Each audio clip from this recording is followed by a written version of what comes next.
Welcome to Inside the Firm, a podcast dedicated to small business owners and hosted by entrepreneurs, Alex Gore and Lance Cayko.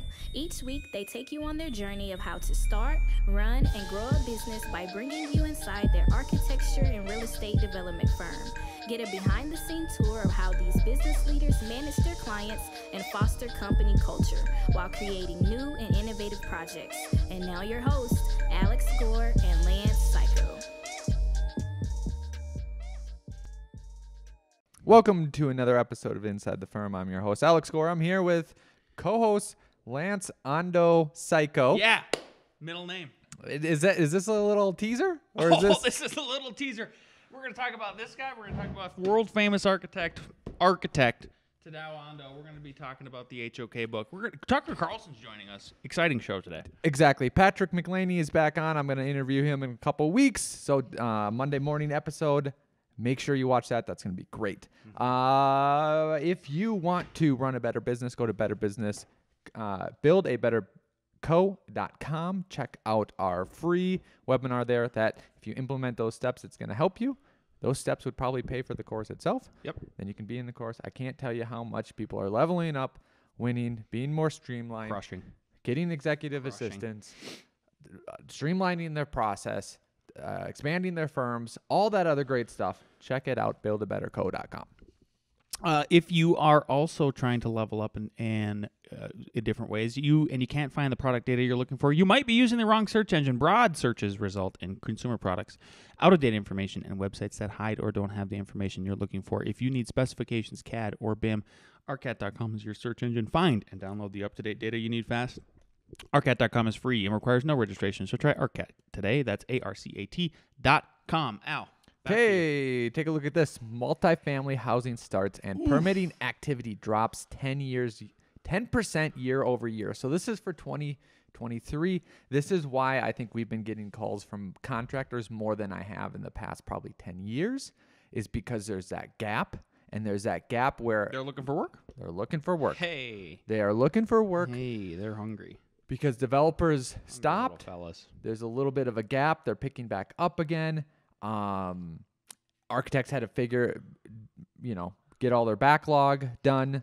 And I think developers, they're starting to kick back up again. There was an article in Yahoo Finance, which I love to go to, and I'm not going to pull it up or read it, but it's time to stop waiting on the Fed.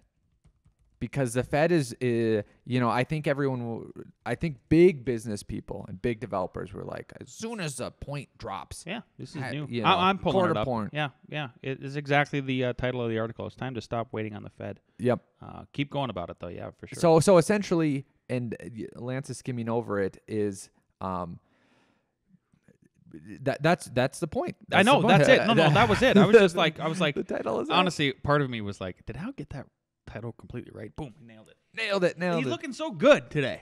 Look at that Spunham over here. Look at that.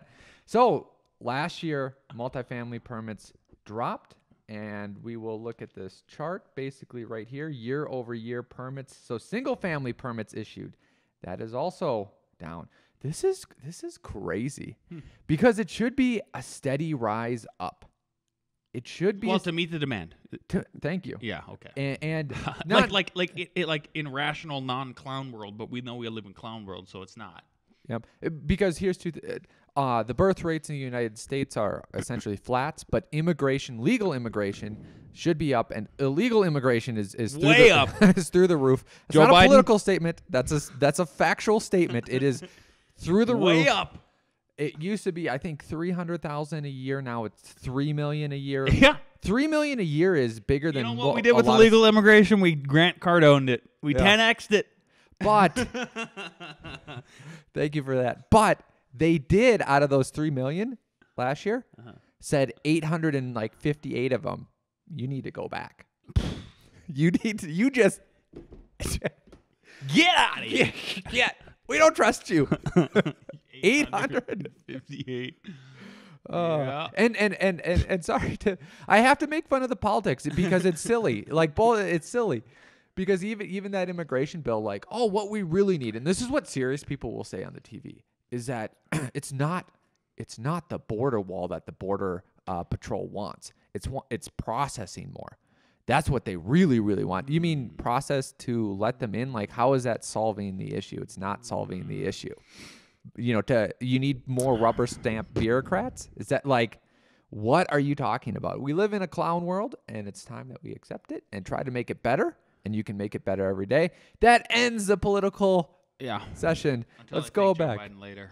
I might thank him later. Who knows? Yep. This show can go anywhere. Permits. So single family, multifamilies are down. Total permits are down. This is not good for housing affordability.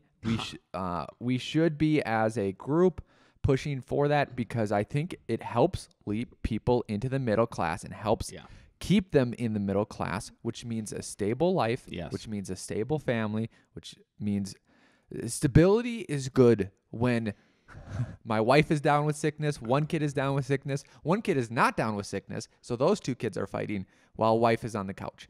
But we have a nice stable life, so it is okay, and they are all at home. Who knows how they're doing right now? Hopefully okay.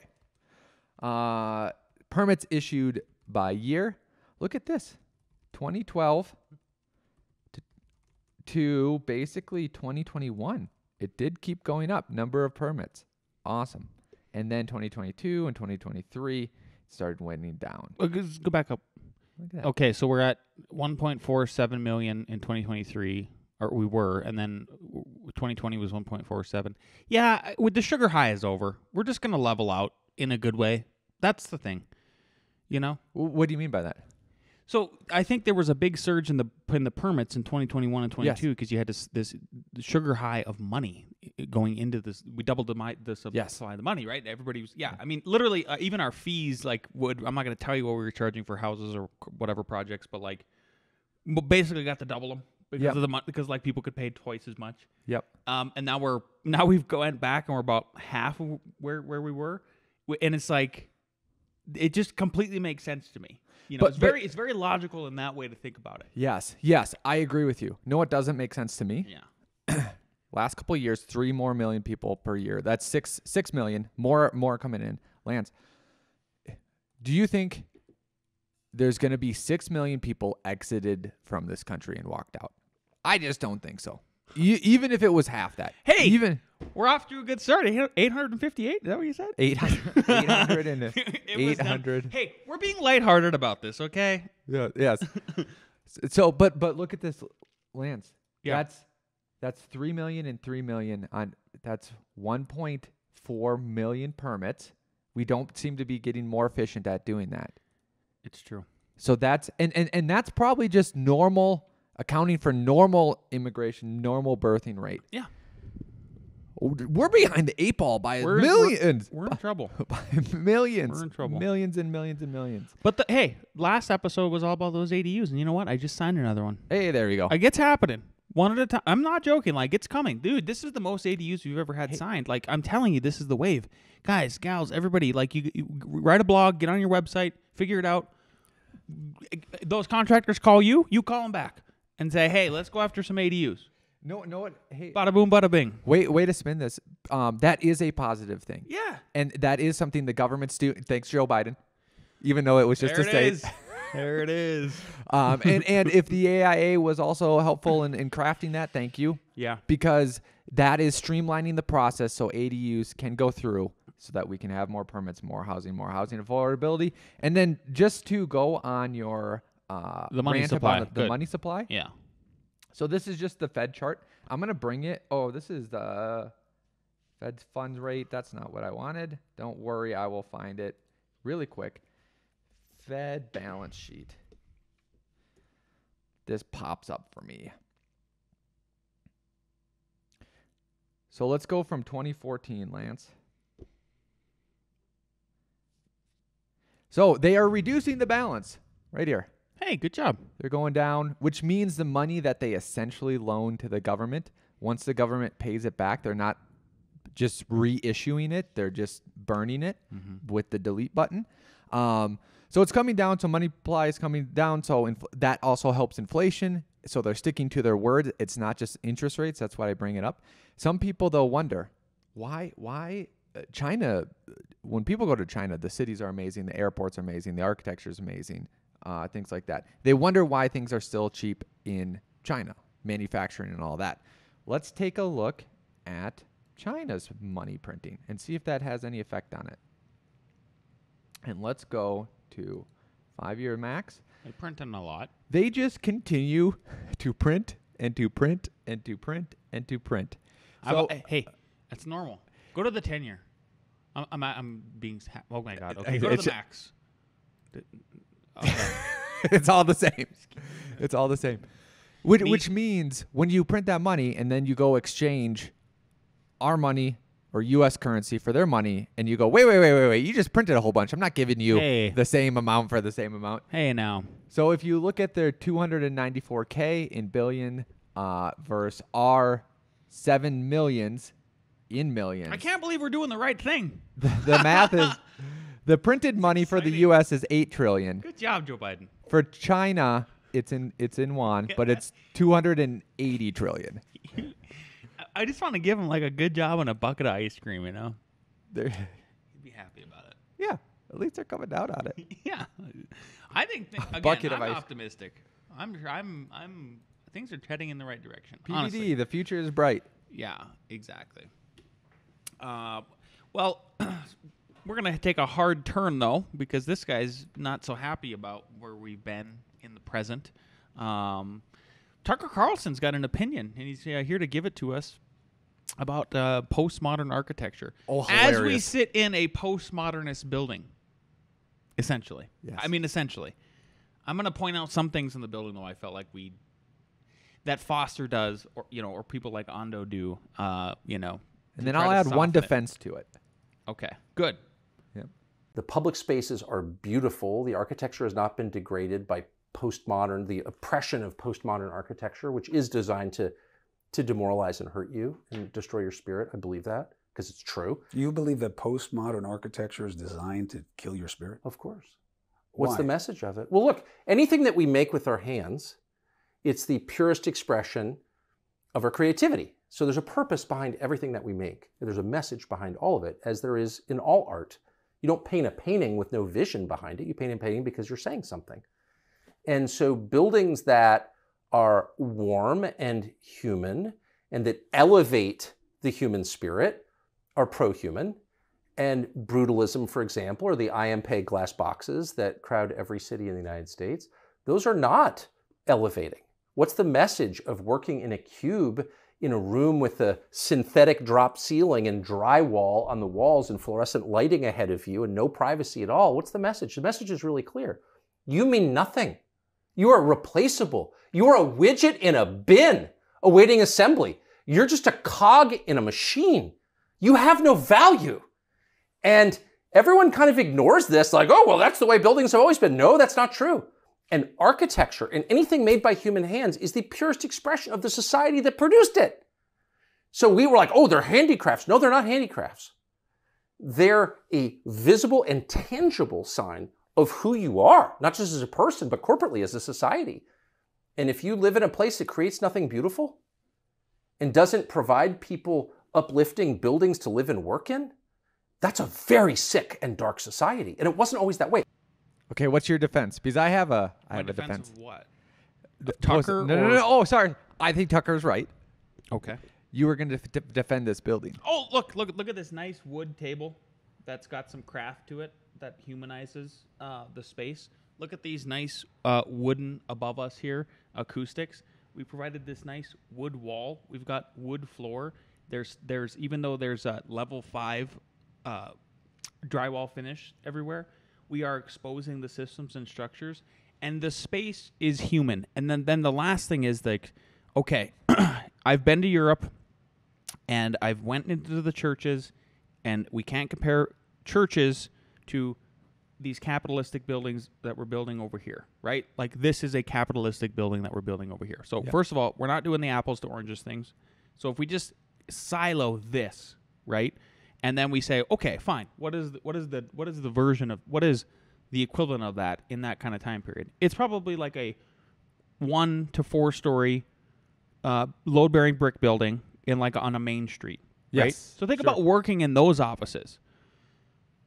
Our offices are better for light than most of those buildings. Because I've went and toured those kind of office buildings, and like you actually a lot of times don't even get windows. So remember we toured one in downtown, and we were like, exactly. I'm glad you remember because that's exactly the point. Is like we looked at it when you're like, okay, we'll just stay where we're at for now. We'll pay the extra rent, and the idea is to build our own office building that doesn't literally dehumanize us. Like I feel very good when I go in. There's a lot of natural light in our offices. Yes. Yeah. So that's a defense for the inside. Not that anyone cares, but the defense for the outside. You might remember that we basically had a little architecture charrette competition for the outside of this space. And it was all muddled. And then I showed you the picture once. I would have to find it on my phone, but I sketched it on the glass table and said, Gresh, do this. And I told you where that came from, right? You probably did. Yep. Paul Simon, you can call me Al. And here's the lyrics. A man walks down the streets, streets in a strange world. Maybe it's a third world. Maybe it's the first time around. Doesn't speak the language. He holds no currency. He is a foreign man. He is surrounded by the sound.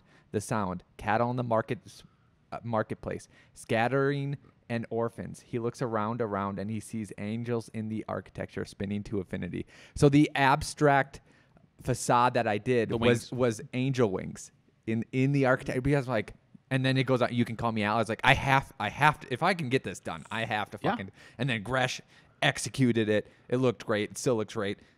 Then you took over too. But like nobody comes into our so we literally. I live and work in postmodern architecture. Like it is absolutely unequivocally true. If you ever come, if you're a listener, if you ever like, you're always welcome to email us or text us ahead of time, and we'll show you around the office, and you can judge for yourself and everything like that.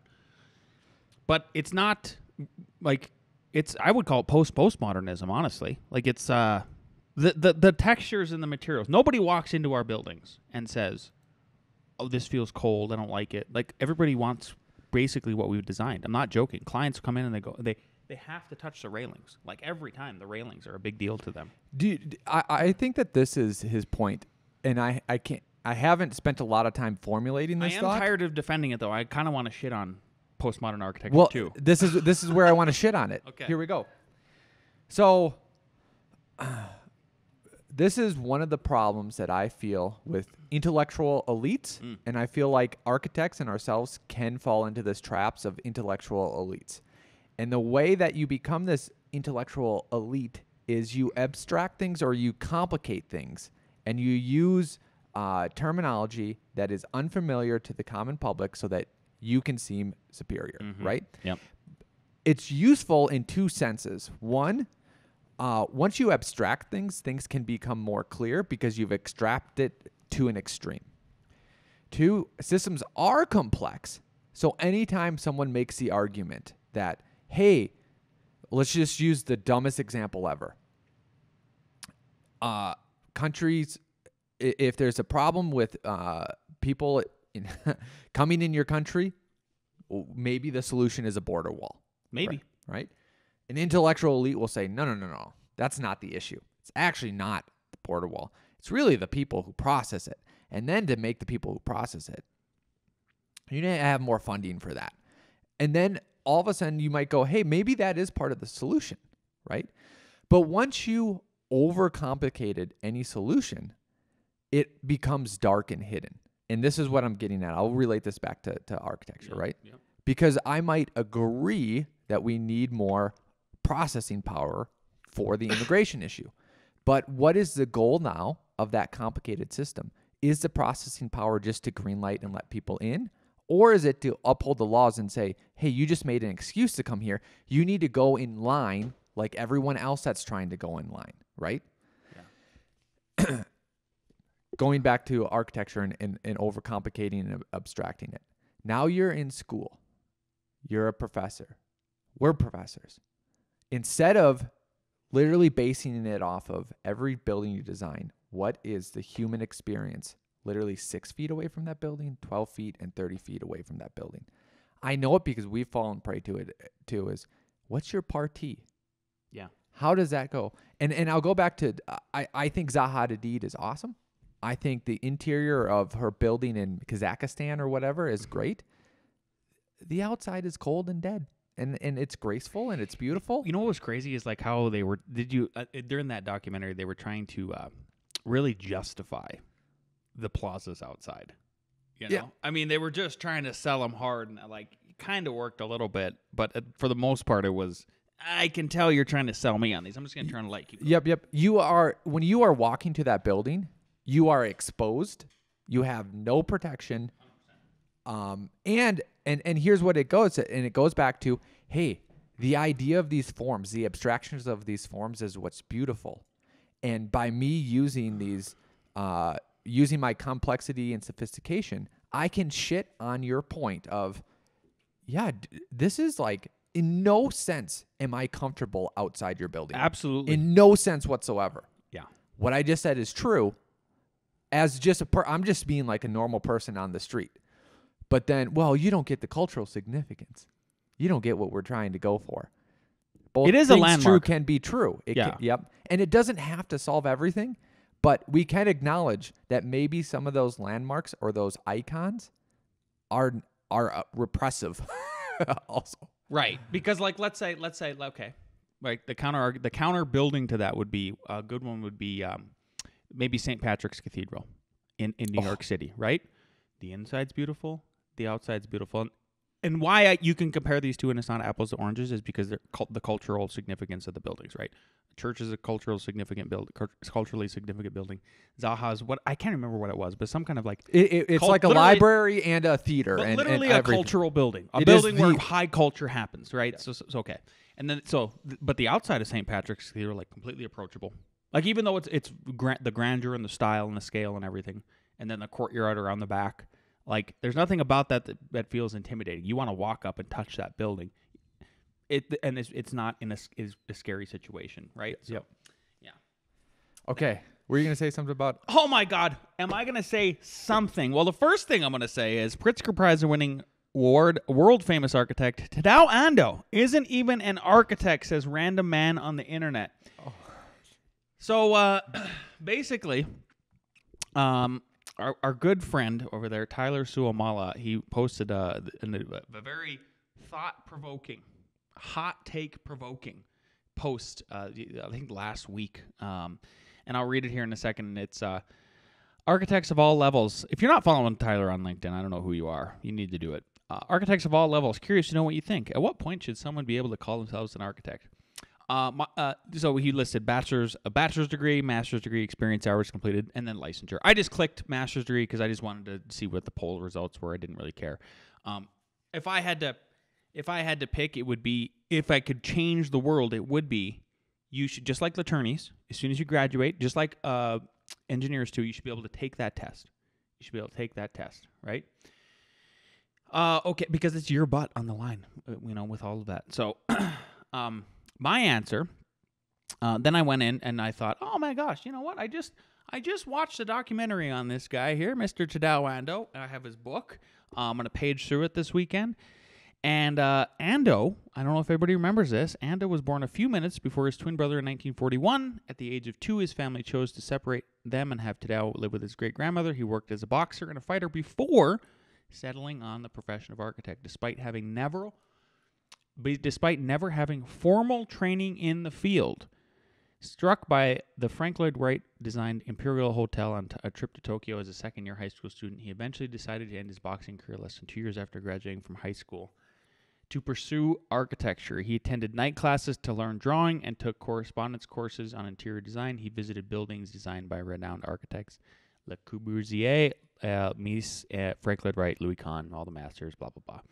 And then he returned to Osaka in 1968 to establish his own design studio, Tadao Ando and Associates. No formal training. So I made the comment, this was 6 days ago, looks like.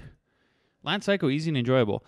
I just want to remind everyone about masters of our craft like Tadao Ando who had no formal training. And then Dennis George, a little he-himmer guy, jumps in.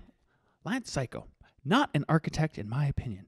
He's a wonderful artist or designer, but not an architect. Sure, he's successful, but that's not a metric. There are many contractors who are artists, but again, that doesn't make them architects. I said, Dennis, well, your opinion is wrong. It sucks. And I gave him a kiss because I'm easy and enjoyable. And then Moises Lavonnet says, Dennis, you don't need to be an architect to win the Pritzker Prize, I guess. Good point. Back to Wikipedia here. Tadao Ando, leading world-class architect, winner of the Pritzker Prize in 1995, like the prize for architect. Yep. Dennis chimes back in. It would appear that you do not. Again, I am licensed and educated as an architect. I have 25 years of experience in the industry. And as I noted, this is my opinion. Dennis responds back to me, Lance Cayko, then everything that we base the profession on is wrong. No one should have to spend a day in schooling or pass a licensing exam if you think this is true. There is no need for checks and balances because one person was good at the job without any formal training or education. NCARB and the AIA should just cease because why maintain standards if Tadao Ando is an architect? And I loved that comment actually because I thought it was great. I thought it was agree. The profession needs to be revamped. You couldn't even hold Tadao's pencil, I bet. That made Dennis a little angry. Wow, Lance Cayko, wow, you don't know me at all, yet you hurl insults. Have a great day. Hopefully you'll wake up tomorrow and think about your actions. I woke up the next day and I made a link and I said, we're going to talk about this on the show. So and then I responded, Dennis, I won't. I'll actually be doing a segment on this little interaction on the show next week. Dennis, Lance Cayko, great. I hope that you include how you are openly hostile, rude. I gave you a kissy face, Dennis, to people on a business networking platform. Hopefully, I'll see you in DC in June. What is that for the AIA convention? Yeah. Well, probably. Yeah. Hey, Dennis, I will shake your hand and I will argue with you in person if you would like. So yeah, and then a couple other people. I actually ended up getting like some LinkedIn connections here because then some people chimed in. So by the way, I just want to point out overall, 15 reactions. People. That tells me that it sounds like they're kind of agreeing with Mr. Cayko. Easy and enjoyable. And then there's people that commented in it. And this guy actually ended up being he connected with me, and he goes, for talented self-taught people, it is just a matter of assessment criteria and assessment bodies/institutions. In fact, the market will speak. I love where you're going with this. Architect means chief builder or carpenter, so we have no problem calling Tadao Ando architect. In fact, AEC companies' projects are big. There are different divisions of work. Many architecture graduates do not have access to more comprehensive opportunities or are not interested in controlling entire project process. Instead, they are classified as architectural planner, architectural designer, architectural engineer, project manager, construction manager, blah, blah, blah, blah, blah. Not many really have extensive experience that are called master builder/architect. Many projects and most important parts of construction project orientation have been taken by engineers, contractors, and investors. How can we stop their business licenses? In fact, we have all seen their power is actually more strong than our architects. That is a great point. Architecture, and then he says, quote, architecture is a hollowed-out profession with architects seeming less vital than ever. Architects have lost their leadership role in the building industry. I thought it was just a fantastic discussion because it's like, okay, this published guy right here, this Pritzker Prize, he's not an architect. What is the obsession? I want to know what these architects have with the titles. Like, why do you have to have these titles and you insist on it in that way? Like, is your ego that fragile? I would say he's not wrong and he's not right. Meaning, I understand that for something like architecture, which has to do with life safety and welfare, that there is some sort of standard that people have to meet, right? I think the problem is thinking like a bureaucrat and thinking there's not exceptions. Yeah. Even the building code has exceptions. And this is the problem with bureaucratic thinking is it has to be this way. What the government says is true. I mean, what the government says is true is just factually not true. Yeah. And the analogy is like, imagine if the government said, hey, to be a podcaster, you have to go through this formal training. Imagine if Joe Rogan doesn't do that. Now he's not a podcaster because the government said he didn't go through some formal training, right? The Pritzker Prize is to honor a living architect or architects whose built work demonstrates. So right? But what I'm getting at is that I think it should be obvious. Maybe this is just my opinion. Is that typically an architect has to go through these trainings, but there are exceptions. I don't even know if Frank Lloyd Wright had formal training. Honestly, like the best. Did he? No. He worked under Sullivan. Okay, but right? but he didn't go to some school. Exactly. He just went to work. Exactly. Yeah. Exactly. So Foster did the same thing. Yep. I can keep going. Well, here we go. There's exceptions to what the rule. And right? There's exceptions. Right, and you even interviewed the vice president of NCARB, and yeah, same thing. Baker, same thing. Wasn't he didn't go to formal training. Didn't go to formal training. Yep. So it doesn't mean that we have to demolish NCARB and all that, right? Yeah. It just means that hey, there's exceptions, and it's clear that Tadao Ando is an architect, and it's the same thing true. Like, do you know Randall Carlson? He's the geologist that's not a geologist that has the the impact theory that basically the impacts caused a lot of floods, and the floods was a catastrophic event across the world. And every major religion / story everywhere has a flood story. It's not just Christianity. It's everywhere. Anyways, their main insult at him is like, you're not a trained geologist. The dude is like 65. All he's been doing is geology. It's like, yeah, it doesn't. What are you talking about? Imagine if you had to take government classes to be a fisherman.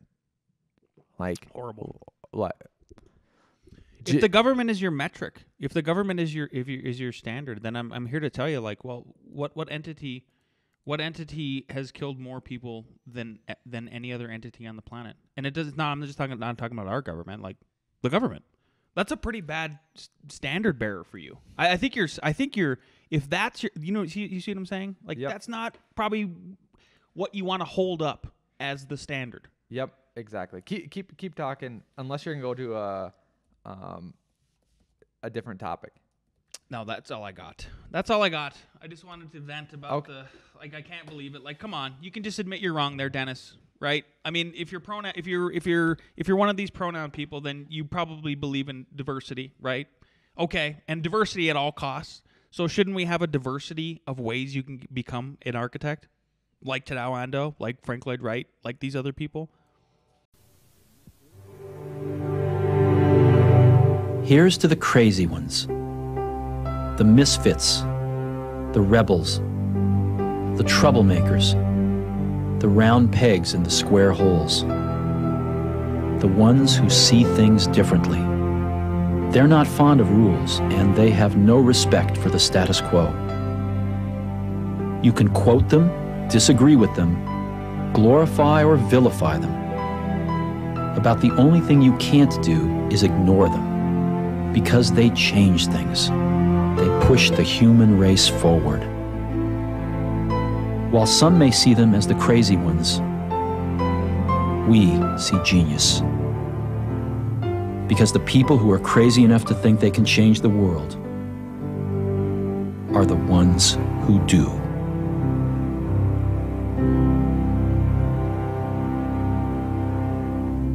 Most governments would not sanction, approve, or license any of those individuals, and that's the point we're getting at.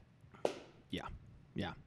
Last thing we've got, so we're on page 65 now, the HOK book. Again, Al is going to be re-interviewing Patrick McLeamy. I'm really excited about it. Send him your questions. Maybe you got some good ones that he's going to ask. We've got 7 more ways to design a world-class firm. Number 1, develop a strong computerized system for capturing and tracking details of each project. Maybe you have a project tracker like us. Maybe you have Toggle. Number 2, lead, don't manage your people. Think of it like leading them into battle rather than cracking the whip from behind. Yeah, leading is doing a lot of times, right? Number 3, be skeptical of titles. Oh, really? Really? Be skeptical of titles. It doesn't was that matter. A coincidence? Hey, it's called Providence, actually. That's what it's called. Be skeptical of titles. It doesn't matter what you're called. It matters what you do. Actions are more important than words, 100%. Make up for any lack of experience with your hard work. In other words, if you're green, get busy. Number 5, recognize and resolve small problems quickly. Neglect little problems, and they become big problems. Neglect big problems, and they become disasters. Yeah, I loved when these guys would have a leak in a building and they would just run at it. Sometimes they'd write a check. Let's see. Number 6, have the courage to tell the truth, even if it's not what someone wants to hear. Right, have the courage to be disliked. Straight talk will earn you You're respect. running at that. Hell yeah. Hell yeah. Yep, that's why I'm easy and enjoyable. Number 7, consider that married couples can be an asset rather than a detriment at your firm. I like that. Yeah, they would do people got married at this firm, basically. So that's all I got, Al. You got anything else? Nope. Okay, if you like this episode, you're watching on the YouTube, please leave us a positive comment. Jason Altman is the MVP of the comments. Thank you for that. And if you're on iTunes, please leave us a 5-star review. We'll see you next week.